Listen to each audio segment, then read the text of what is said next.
questions. We're taking the quest. Join Tarcia on this journey to discover the rest. Go. Welcome to the Adoption Journey Podcast. I am your host, Tarcia Smith. And before I get started, let me remind you guys to please go to Patreon and get your early episodes, get your workout on with me, get your vegan recipes, all that, okay? Now, as you can see, in the building, live in person, y'all, live, I have Garrett Lee. And he's a fellow adoptee. And I want him, before we get started, to talk about his story. I need you to go ahead and not only say hi to the people, shout out your business. Hello, everybody. I am Garrett Lee, owner of Old School Cakes. And that's school with the S-K, S-K-O-O-L, Old School Cakes. Right. Yes. Apparently it's so good because I haven't had a chance to taste it yet because he's working on the vegan recipes. I am actually. But my friend is about to block him because the cakes are so good and he's making her gain weight. So y'all go get your Old School cake. Yes. She's definitely blocking me. Yes. So welcome, Garrett. Thank you for having me. Absolutely. Yes. So let's dive right in. So my two questions I love to ask. Okay. Before I get started. Number one, are you a transracial adoptee? Meaning, were you adopted by Black people or somebody of a different race? I was adopted by Black people. Okay. And how old were you when you found out that you were adopted? I was 11 years old when I found out that I was adopted. That is a big age to find out at 11. So tell the people how you found out you were adopted. Let's start there. Okay. So funny story. My dad had passed away. Your adopted dad. My adopted dad. Let me make sure I'm clear on that. Okay. My adopted dad, that I did not know at the time was my adopted dad, passed away. Okay. So we're at the funeral. And, when you go to a funeral, after the funeral, you know what we're going to do? We're going to eat. We're going to chew after we get done. Yeah. So we're going to chew when we get done. So we're done. We're in the back after the funeral. And I've already eaten. So I went outside to play with some of my friends. Because, again, I'm 11. So I'm outside playing. Everybody else is inside talking. This gentleman walks up to me, who I did not know, which happened to be one of my dad's football buddies from high school. Okay. And he walks up to me and he begins to tell me, "Hey, you know you're not Bruce's child." So go ahead. I said, "I'm not Bruce's child." I said, "What do you mean?" And Bruce is your adopted dad. Bruce is my adopted dad. Who we just buried. Who we just buried, who I did not know was my adopted dad, who I thought was my dad. Right. From day one. Right. So I said, you lying. And so he was like, no, They got you up the side of the road. I will never forget it. It is imprinted in my mind from 11 to my age now. Okay. So, yeah. Go ahead. All right. So I immediately freak out and I run inside the church. You have church annex. Using the church annex. The annex, old school. The annex. I go inside and I run to my mom and I said, "This gentleman said I'm not y'all kid. Is this true?" And what Mama said? So Mama played it off real well, and she lied and said, "That's not true. No." But I didn't believe her. Everything in me said otherwise. And I called her out on it. I said, "I don't believe you." It took too long to respond. At 11. 11. And you're still here to tell the story. And I'm still here to tell the story. For those that don't understand, black mamas, black parents, yeah. It's a little different. What we're not going to do is tell our parents they're not telling the truth. Right. And live to tell the story. But you know what? I didn't call her a liar. I just say I ain't believe her. This is pretty much the same thing. It's the same thing. It's the same thing. So basically, after that, I found out later on that she told the truth. I mean, that she did not tell the truth. That it was true that I was adopted. And so what it was, I didn't find out that day. I found out the next morning. Because That was a Saturday for the funeral. So that Sunday morning, we got ready to go to church like normal. Mm-hmm. And she came in my room and she said, "How you doing?" I said, "I'm okay." She's trying to figure out, how I was doing from the funeral the night before. Right. And so we brought the conversation back up. Actually, she did. Okay. And so that's when she went ahead and revealed to me that, yes, that is very true, that you are adopted. Okay. So when you find out at 11 the next morning, mm-hmm. and you didn't believe it the day before, do you remember in that moment how you felt? I felt weird because I felt like, who are these people who I'll call family? Mm. Who are these people that I call family? So walk me through. Now you know this. Mm-hmm. Now we got to process. Mm-hmm. And now you got to, like you just said, go back and figure out who these people are. So how, moving forward, was it like she told you this and then we're not going to talk about it no more? It was like, I'm going to drop this here and then, or were there other conversations? I think we probably had maybe one more conversation. That's not enough. So that's not enough. That's not enough. and so we had one more conversation, because I think what it was, I don't think that she was really comfortable with having to go ahead and just reveal that. Because let's go back to the guy who told me that really wasn't his spot. That wasn't his place to tell. First of all, was it? Who do you know who it was? I know who he is. Other than your dad's football team. I had never met him before in my life. And now, right now, here, you want to come and say, right, this today, today, of all days, at the wrong time, in this moment, this is what you want to do, right? So going back to the conversation that happened that Sunday morning before church, okay, we had the conversation. It was very quick. I can remember it being very quick, and she asked me, "How did I feel?" Right, and so surprisingly enough, I didn't feel bad about it the next day. Mm-hmm. Saturday, I was all over the place. You got to understand, lost my adoptive dad. It's a lot going on. Family in and out the house. Right. Family at the house, that day. Mm-hmm. It was just a lot going on for an 11-year-old who had to deal with so much trauma to begin with his passing. Right. So it was a whole lot going on way too soon, way too early for an 11-year-old. Right. And so I think she tried to make the best of the conversation by making it quick, but I don't think that was the best thing to do. It wasn't. And so, to answer your question, you said we had another conversation, but the other conversation was to bring the pastor and first lady at that time into the conversation. Because why? I'm still trying to figure that out. Because what is that supposed to do?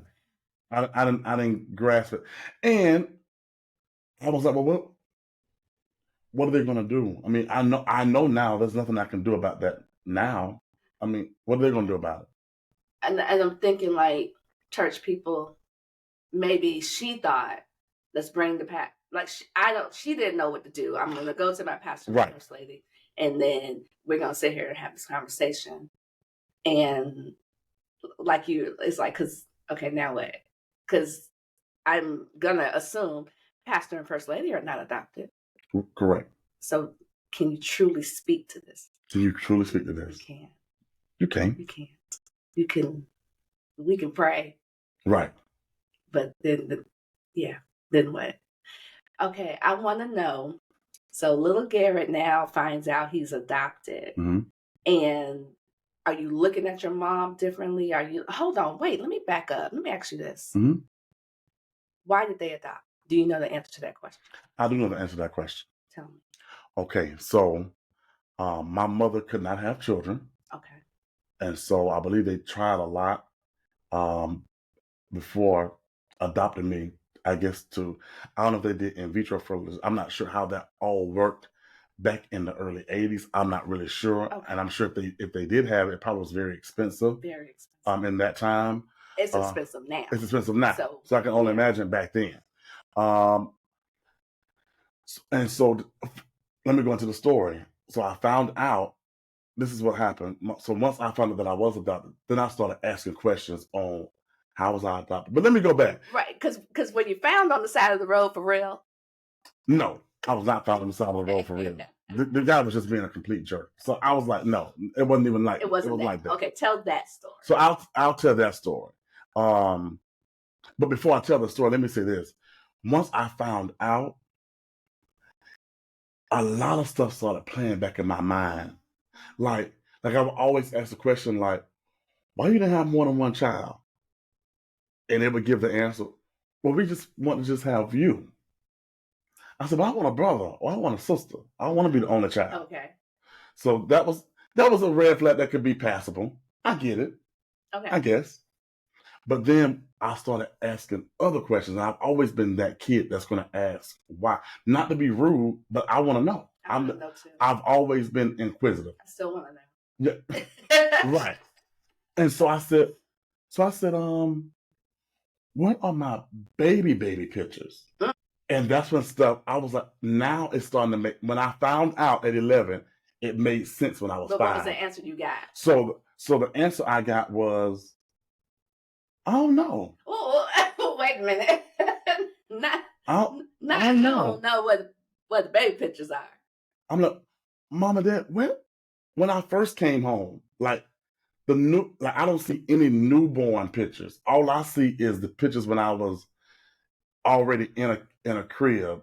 Or no pictures of her being pregnant. No pictures of her being pregnant. No pictures of a baby shower. None of that. All I saw was I'm already home. I'm already in a crib. I'm already. Yeah. It's all that first part is gone. Mm. And you picked up on that as a kid. As a kid. Yeah, I'm like, where are those pictures at? I see every other picture, but I don't see this picture. What's going on? And so it was, again, like in most Black families, we sweep everything under the rug. Say it again for the people that did not hear you in the back. We sweep everything under the rug. And so I said, okay, that's kind of weird. No. So that stuck with me for a minute because I was always looking at pictures. I saw the pictures that when my aunts and uncles used to babysit me, but it was always 6 months, 5 months. And back then the mothers, they put 6 months old, 4 months old, 7 months old, 14 months old. It was never 2 days old, 1 day old. Where is the lock of hair that they used to have? I got all my boys' locks of hair. Where is that? Where's and I never saw a footprint or a handprint. I'm telling you, I started asking what, and maybe I blame it on my mama because she's a teacher or a retired teacher, and so she's always into something or researching something. So I think I took on that same responsibility, that same mindset. So I'm like, and go ahead. Maybe, but also what I have, and I don't know if this is a thing, but a lot of adoptees, this is how we are. Okay. Guilty. Okay. And a lot of adoptees, we want to know, and we want to know now. Right now. Yeah, don't make me wait. Don't make me wait. Right now. Oh, I'm gonna come at that in a minute. Because that make me wait stuff does something. It don't work for me. Because I don't know, I might not ever find out. I might know. So it's right now. Anyways, I'm getting off topic. Okay. So those are the questions I asked. Let's fast forward. So I said, okay, Mama, now that I'm adopted, where'd y'all get me from? Who did I come from? Where are my real parents? Are they around the corner? Where are they? You had all the questions. Well, I needed to know. I needed to know. Shoot, I found out that my daddy wasn't my real daddy at the funeral from some random man. Well, y'all, they found you on the side of the road. That's exactly. Says that. Who says it? So anyway, so she began to tell me. She said, "Well, we get you from a special place." I said, "Okay. What's the place?" What's the place? Right. What's the place? So she said, "Well, we saw you on TV." And I said, "You saw me on TV?" Yeah, she said, well, me and your dad was trying to make a baby, and I guess I knew that I wasn't going to be able to have a child. Okay. So I guess I guess she just knew. Okay. So she said, I was cooking dinner, and I'll never forget the story. She said, I was cooking dinner, Garrett, and your daddy hadn't made it home from work as of yet. We're right here in the same house, and they show what is called a Wednesday's Child.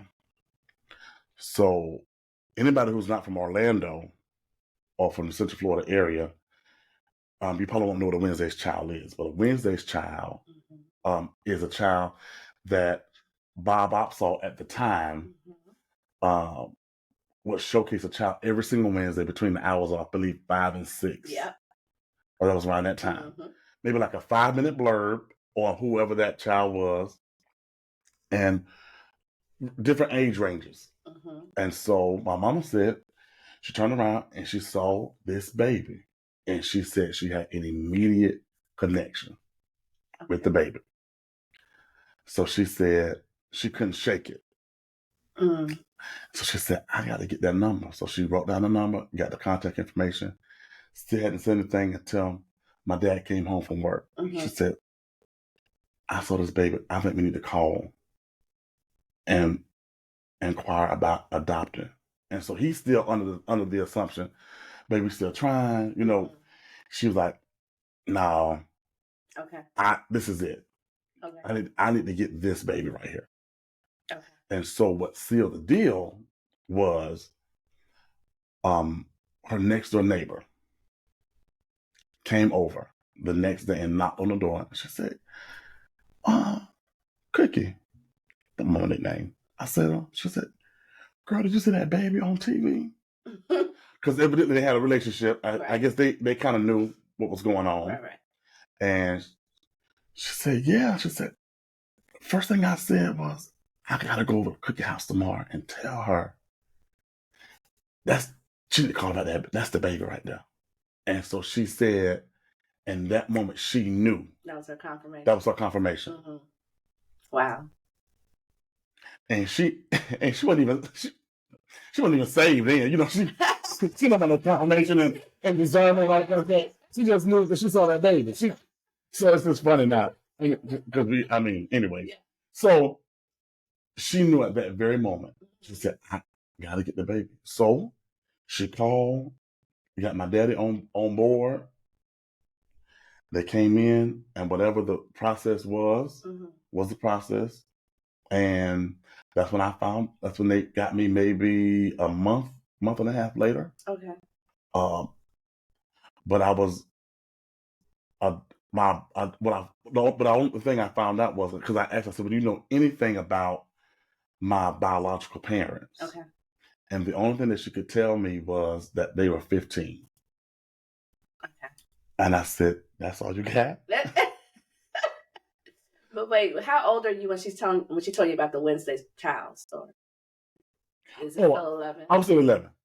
Okay. Was it? Yeah. That's a lot of information for an 11-year-old. That's a lot of information for an 11-year-old. Yeah. And so she let me know what all that was. Right. And so she explained it. And at that point, that's when my attitude shifted from being like real sketchy, not really knowing if I can trust or what's going on here, to, I was handpicked. Okay. So I was like, okay, we're good. And so, but I still have questions. I'm like, okay, so they're only 15. You don't know nothing. You got no name. Where they come from? And all she knew was that I was born in Cocoa, but they had me at the Children's Home Society. Okay. And I believe it was in Daytona, because they had to go to Daytona to get me. Okay. And that's when they grabbed me, brought me back home, and they had from what I understand, they had a huge welcoming party with all friends and family, right? You know, and the rest is history. Okay. And so that's how I found out that I was adopted and where I came from.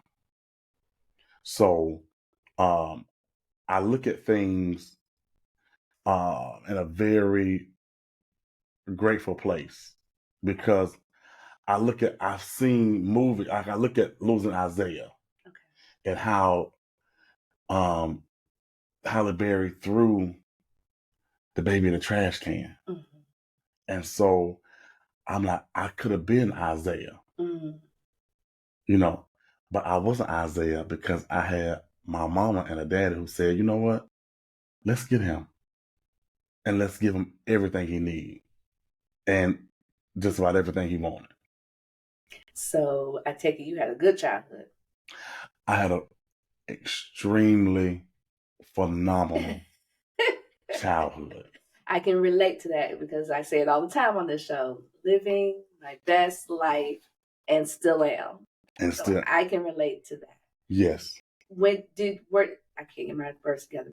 Did you ever feel angry about being adopted? A little bit. As a kid or as time went on? I think as time progressed. Okay. Why?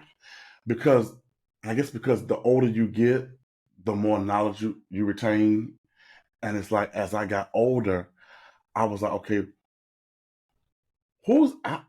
where is my real daddy at? Where's my real mama? Like, where are they? And as I got older, I'm like, okay, especially when you start going to the doctor's offices and you start filling out those papers and they ask you, do you have this in your family? Do you have any hereditary diseases? And I can't really answer that truthfully. I only can answer it based on the family that I was raised in. Right, and that doesn't apply to you. That doesn't really apply to me. But did you do that, though? Did you answer based on the family that you were raised in? Of course I did. I did the same thing for a long time, and then at some point I stopped. I'm like, what am I doing? Because that doesn't apply to me. And let me tell you why I did that. Because I'm like, okay, well, I've been with them this long. Surely I've picked up on the traits that they have. And what I mean by that is, in my mom's family, high blood pressure runs rampant. Okay. Diabetes runs rampant. Okay. In our family. Now, what was funny is it skipped my mama. Okay. Which was good. I'm glad. But out of 9 kids, I think 7 or 8 of them had diabetes. Yeah. And most of them passed from that. Okay. So but then when I saw, and what made me go ahead and copy is because, okay, well, I'm raised under them. I'm eating the same things they ate. And I'm seeing y'all eating chitlins and hog maws and all this bad stuff. Wait a minute, not chitlins. I mean, I'm just saying. I'm not eating. I've never had one, and don't plan on ever eating one. So you understood very early on that some of those diseases, while not hereditary, but the way we eat is hereditary. Therefore, those diseases get passed on. Right. It is amazing that you learned that early because a lot of people don't get that, and I say that all the time. It might not be hereditary, but how we eat from generation to generation. Now I didn't get that at 11. I mean, that came. Oh yeah, later on. Yeah, but I'm like, yeah. But it was that kind of stuff, filling out those doctors things, and knowing in the back of my head that's not my real people. Yeah. So how do I connect with that? Like how do I connect with that? So I never got angry with my mother. Never got angry with my dad. And for the sake of this particular platform, never got angry with my adopted mom or adopted dad. I was just going to ask you to clarify that. And so, but got very angry for a short stint though. With my biological parents. Not a long stint. Okay. Because how old were you when you felt that? Oh, probably my 20s. Okay. Why? Because I'm like, okay, at 20, I'm 25. Surely by now, you would have want to come and look for me at this point. I'm 25 years old. So you've let 25 birthdays pass by and you have not said one word or have not tried to find me that I know of. That I know of. Okay, let me help you with that. Okay. So was your adoption open or closed? I'm assuming it was closed. Okay. And if it's a closed adoption, you very well might have had a different name when they had you. Then when your parents adopted you, your name probably maybe changed. So if your name changed, they don't know where to find you. they don't know where to start. They know they placed the baby for adoption, said day he was born here. There's some digging, but there's some digging they got to do. It's just not, or they could take a DNA test. But if you haven't taken a DNA test, then it's still, it's going to be it's still sketchy. It's still sketchy. Got it. So there are some adoptees that feel like that. Well, how come never anybody came to find me? How would they? How would they? Because when I found my birth, especially my paternal side, because on my maternal side, I was a family secret. On my paternal side, I was a family rumor. So when I did find them, and they're like, it was always rumored that you exist, but nobody ever knew where to even start to find you. They said that to me. I get it. Because the only reason why I found them was through DNA. So there's that. There's that. There's that. So I can't even be mad with them either, can I? Yeah. So for the family out there that's listening that might feel like this and be mad, there's so many caveats and avenues, and like, don't be mad. Just, if you want to find them, you got to do the work. And then when you find them, get the real story and not the narrative that you painted in your head and decided to be mad about. Let that go. Yeah. Let that go. That's good. Yeah, let that go. So you, does your mom know how you're feeling about your birth family? Like, you're having these conversations in your head. Does mama know? Mom knows, but I think I've made it very comfortable for her. Ooh, talk about that. And the reason I say I've made it comfortable. Wait a minute. For those that are just listening, I want y'all to know he just rolled his eyes at me. Go ahead. I did. It was a hard roll. Yeah. I mean, very strong. I made it comfortable for her because I was looking, every time I brought up the word adoption, I mean, I could just say adoption or adoptee or see something on TV that could even go into a conversation about the adoption. Her face would be an immediate shift. And it was so noticeable to me, but I believe unnoticeable to her. Ooh. I think she did it so many times till she didn't even recognize that she did it. And what would it make you do? How would you respond? I would say, you know what? Don't worry about it. Don't worry about it. Because I felt like I'm going to hurt her. I'm going to hurt her by digging into my life. I'm going to hurt the person who made the decision. I'm going to hurt the person who decided to get the pen and write the number down. Right. I'm going to hurt the person who took a risk and said, I'm going to tell my husband, let's move forward and let's not forget about even having kids. Let's take the plunge. And because she lost her husband, it's a whole nother level.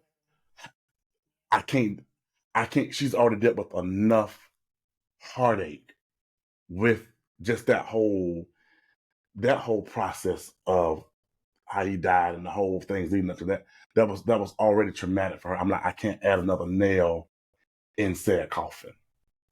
You know what we're very guilty of as adoptees? Carrying other people's burdens. And that's true. Yeah. Even I see it now. We do that because it ain't my issue. That's your issue. And that's harsh. I know. Oh, that's so harsh. It is. But it's I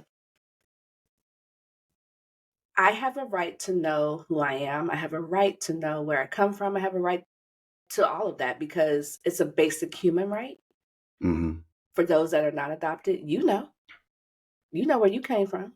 You know your people. So why can't I? Why can't I?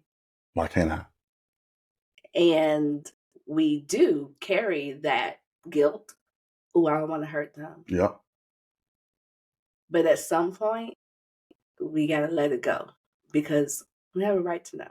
I've gone through all those things. That's why I could speak to that. I've done that. And I'm just now starting. You're just now starting. And it's even like today, I've been anxious all day today. Really? All day. I've had a myriad of emotions all day because I said, am I gonna get on this podcast and break completely down? And if you do, and that's okay. You know, you need some I didn't bring no tissue. We gotta go get you some tissue. I think I'm good. But I was nervous, excited, anxious. I didn't know what to feel, and then now you're nervous. And I thought the journey to get to your house. Don't act like that. Don't do that. Don't act like that. I would have been all right. I would have. Well, should I have about an hour? Don't act like Surely I should have enough time to have my whole stuff together. No, I'm just messing with now. But seriously, I woke up this morning because I knew I was coming here today. I knew it. I said, okay, today is the day. Today is the day. Today is the day. Today is the day. And for those that don't know, today is the day. This is his first time telling his story. Right. First time. In depth. In depth. In depth. There are some people that may not even know that you're adopted. Okay, so can we talk there for a minute? For sure. So if you saw my mother, and I believe I showed you a picture of my mom. It's almost scary. You do. That we look alike. You do. And that happens. I've seen that happen. It happens. It does. And you do. And so my closest friend, when I disclosed the story to him, he thought it was the meanest thing, y'all. He thought I was being, what do you mean you're adopted? You just mad at your mama right now. I'm like, no, I'm not mad at her. Who's walking around just making that up? Why would you make that up? So much so until I had to call. I said, let me call Mama, because he called her Mama too. Yeah. So she can go ahead and calm your fears and remove all your doubts. And when she confirmed it, his mouth, his facial expression, unbelievable. So, not you mad at your mama. Why would you say that? You mad at your mama? Why would you say that? I can't believe you said it. That is such a mean, evil thing to say that you're adopted. That's your real mama. But wait, okay, let's go here. Okay. Why is being adopted a mean, evil thing to say? Well, I don't want to even bring this up. You're fine. But here we go. It's me. Okay. Mom, bring it up. It may ruffle some feathers, but at this point, I'm grown. I'm a big age. I'm good and grown. Good. I'm good. I had two cousins who told me, and so let's go back. I had two cousins that told me that I was adopted when we were kids. But they said it from a place of, oh, you ain't really one of us. You're adopted. That was the tone in which I'm translating on how it came off from a 9 or 10-year-old back then. Okay. You know, and I'm like, okay, well, first of all, why would y'all even say that? That was very, very mean. Very mean. And so not knowing, they really did know. So now my beef is with relatives. Like, why you running your mouth telling kids this that don't know how to have a filter? Right. And don't know when to hold them and when to fold them. You had a responsibility to keep your mouth shut. Or could they have been having adult conversations within earshot? Within earshot. Okay. Let's be that too. Let's get. You better look from another vantage point. Cause look, I'm not ready to go in. Look, come back. Let's come back. Pull you back. Because sometimes you know how we are as kids, especially for those that don't know, especially when we were kids, a little bit, everybody that bit my house, and them adults in there having a conversation. We ain't that far from you. We're not that far from it. And we end up playing. We are. Oh, and you know what? I give them the benefit of the doubt. Let's give them the benefit of the doubt. And then they had that information, and then when it was time to be mean, then they used it. Messy Patty. Messy, because they're 9 and 10. And that's what 9 and 10-year-olds do. Right. So okay. So we'll let that slide. We'll let it slide. Okay. We'll let it slide. You love them again? Yeah, they're good. Yeah. Okay. They're good. They're good. But yeah. Where we at? I want to know: do you think being adopted affected your relationships, friendship, romantic, however? Did it affect how you moved in your relationships?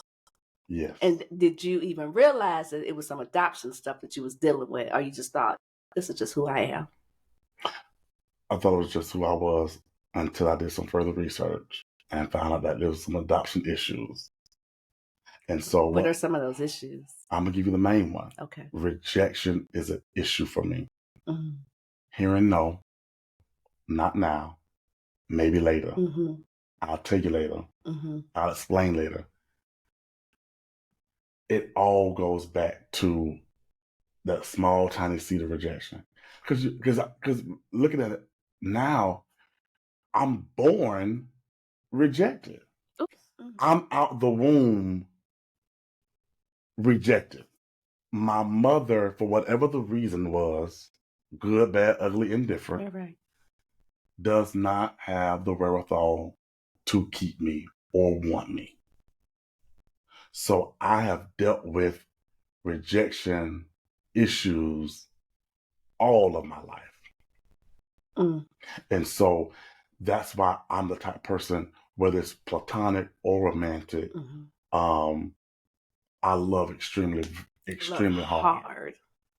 Love hard. And I'll let a whole lot of crap slide by because I'd rather keep you than to deal with you being gone.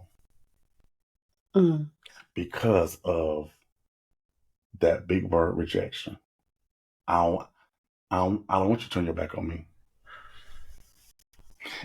And if I ever get to the point where I'm done, I'm so done. It's a wrap. I'm so done.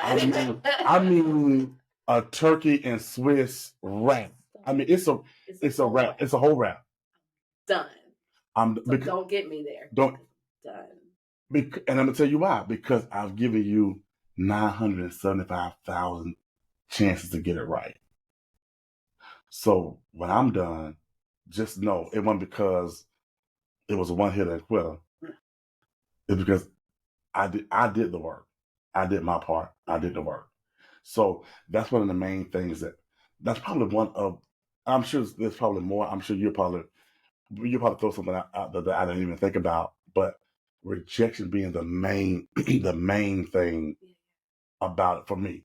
Because I think it opens up so many other avenues of stuff. It does.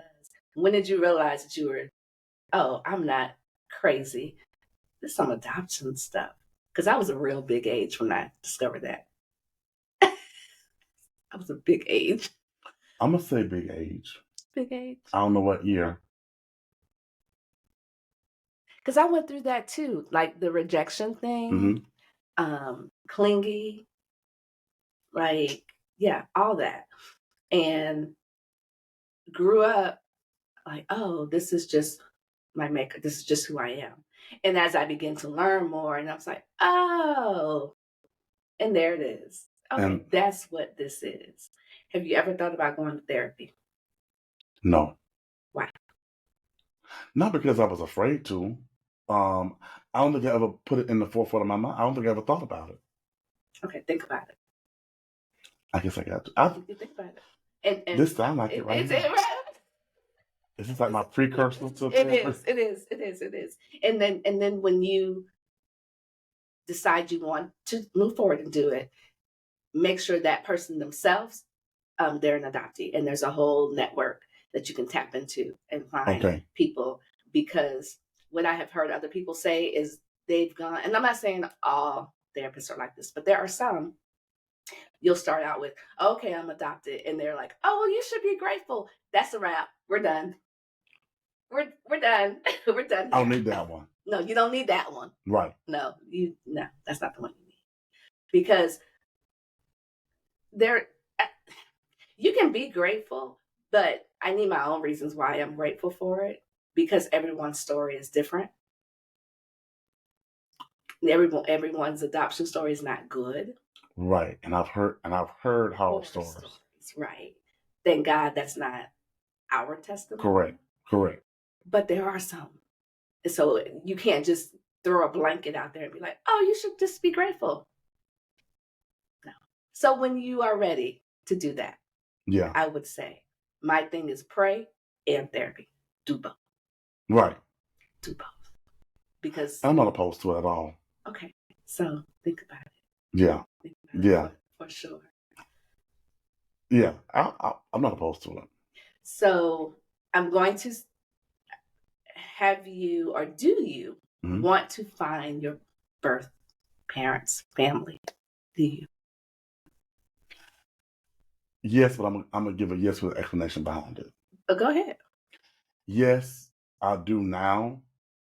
That's why I'm doing this. Oh. Because I believe this is going to force me out of my comfort zone of just letting it slide. Because it goes back to what we talked about 15, 20 minutes ago, putting things up under the rug. Why you want to slide this under the rug? Tell me, why is that is it because it's comfortable to do? Pretend like it ain't happened. Well, no. What is that? It's not comfortable. It's actually the polar opposite. It's uncomfortable. I think it goes back to my mom. I think it goes back to her and me not wanting to ruffle no more feathers. Let that go. And I have to let that go. Let that go. You know, so. I think one of the biggest, I don't know what I want to call it, but for people that are close to our age and who have parents that at this point in the game are 70, 80, right in that age, and they adopted, one of the biggest things that they did not do for these adoptive parents was prepare them. I agree with that 150%. They did not prepare them. They didn't. They said, here is this baby. Take care of it. The end. The end. They did not consider that this baby is going to grow up to be an adopted adult. Adopted adult. They did not consider. Nobody ever thought that we was going to be around here taking random DNA tests. That they didn't. They never even considered that. I believe they thought, if I give this child everything that they need, they don't have a reason to even do any research. And there are some people out there that are like that. Yeah. Which I think is a disservice, but that's a whole nother podcast. Because I feel like you need to know.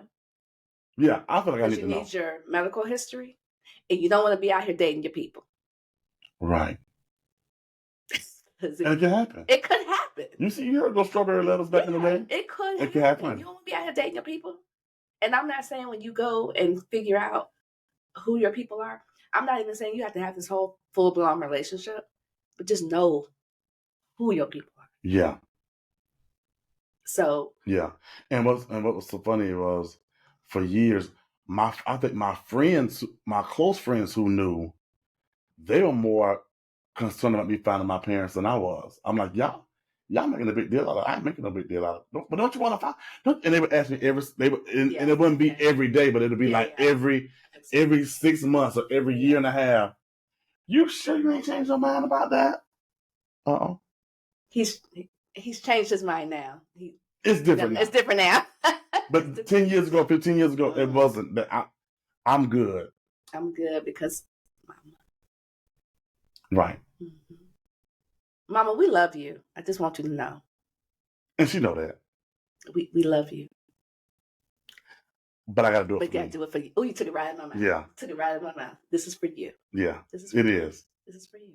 And I'm telling you, this whole setup, I mean, this is definitely a godsend. It's definitely a godsend, because I probably would have never delved into that part of my life had it not been a mutual friend of ours who said, you need to call her. this story right here, you gotta tell this story because somebody needs your help. Somebody, because none of this is for us. None of it's for us. Yeah. You're still walking your path, but none of it's for us. No. Just your courage to take this first step is for somebody else. For somebody else. It ain't even for you. Right. I'm so proud of you. So I want to say this because you are getting ready to take the journey into search and reunion. Be ready for anything. And until you get to that point, don't do it. Because you don't know what you're going to find. Now, I always say we tend to think the big bad wolf is waiting for us and it's going to be this scary rejection. And sometimes it is, but a lot of times that person is so excited that you found them because they didn't even know where to start. Right. So you just got to be ready. And when it comes, like when you find them, let those relationships, let those chips fall where they may. Okay.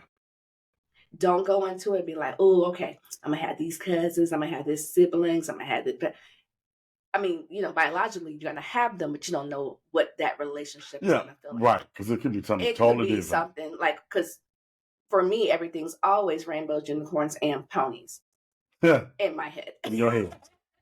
And that's just how we think too. We want to be right. Everything is always there. Correct. But I caution, just be ready. Now, in my case, I have a great relationship with my siblings on both sides. Mm-hmm. But it could not be. You know what I'm saying? So just be ready. Open arms, learn what you can learn, receive what you receive, and then navigate one day at a time, one step. Just don't go into it with preconceived notions. And then on the ugly side, if for some reason they're like, be okay with that. Right. Do ancestry. You can piece together your family tree. You ain't got to know them. I've pieced together my whole family tree on both sides. Most of these people I do not know. But I now know where my family comes from. I know the last names that I come from. I know all that. And most of the people on that tree, I don't know. And I didn't need to have a conversation with anybody to do that. For me, those family trees are like puzzles. Right. I like puzzles. And so I dig. And plus, I dig. I'm a digger. So, yeah, you don't need to talk to anybody. You can learn a whole lot on ancestry. Yeah. So. That's my next step. I'm excited for you to do this. So, I want to wrap up, but I want you, unless you got something else. Do you have anything else? Anything in your spirit? I think I'm good I think I am. For now. Mm-hmm. Based on whatever you're going to ask me next. Yeah. So I want you to speak to the person, to the adoptee that's where you are right now, just stepping into, just becoming. What would you say to them? I would say be open. Be willing to be open. Open to what you're going, open to how you found out. Look on it from more than just your lens. Think about it from somebody else. Look on it from your adoptive parents' perspective, your perspective, and your biological parents' perspective. Mm-hmm. I think that'll kind of help you with processing some of those emotions. Because I think if you're looking through your lens, let's say your lens is I'm good, but adoptive parents' lens is they scared. Biological parents is we don't know what we got going on. I hope you don't never find them because the way we got, because you just never know how you got here. It could have been a rape. It could have been a theft. You just don't, so many different ways. So I would just say look through the lenses of more than just your eyes. try to see it from every perspective possible. I want to add to that. Okay. I also want to add, do not make up a narrative in your head that you're not sure if it's true or not, and then run with that and be mad about that. Don't do that. Yeah, because that'd be easy to do. It's so easy. It's easy to do. Got this whole story made up in your head. And just be cautious of whatever you've been told, because a lot of times it might not be the truth. That's a good way to put it. So don't be mad at. Just know, just do your research, because SMA probably she probably lied. Yeah, it may or may not. It may or may not. Listen, Tarcia being real nice. She probably was being messy and petty. Because they told him he was found on the side of the road, and that is not. That was so far from the truth. So far from the truth. So yeah, just be mindful of all of that. Yeah. And yeah, there's that. There's that. I want to thank you for coming and doing this. Thank you for having me. This is amazing. Thank you so much. I'm so proud of you. Thank you very much. And when you walk your next state of your journey, you're coming back, because the people are going to want to know what you found and who you found. I want to tell them. Yeah. I want to tell them. For sure. Be good. I like it. Okay. And until next week, bye, family. Bye, all. Thank you. Journey on. You need a pie with the good? Oh yeah, what is the one? Adoption.